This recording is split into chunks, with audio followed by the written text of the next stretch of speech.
Did you eventually go into the building? Not immediately. That was an active fire scene.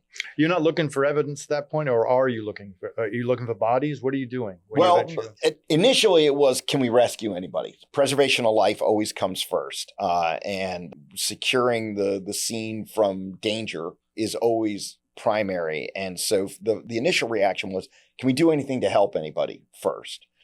Seeing the roof collapse, we were pretty clear no one else was coming out of that building. Were their lives lost as a result of the roofs collapsing?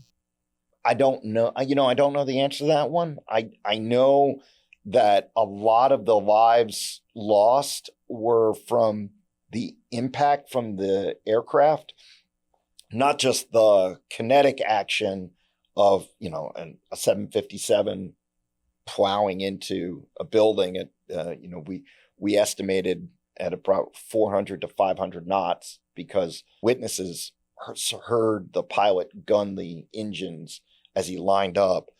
So that's about 600 or 700 miles an hour. It was fast. Into the building. Was there any parts of the plane left? Oh yeah.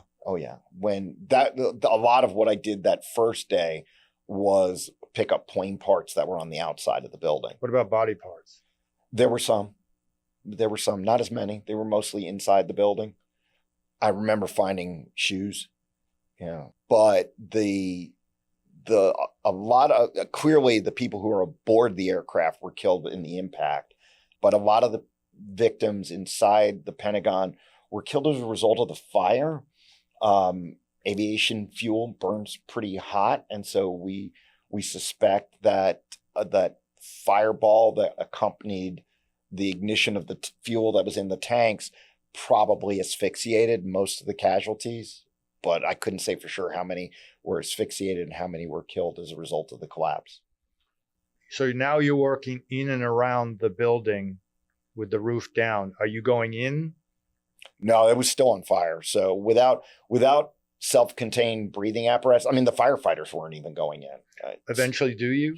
Eventually I would. I think the next day is when it was either later that day or the next day is when I had my first mission inside the building. As a medic, FBI agent? As evidence recovery.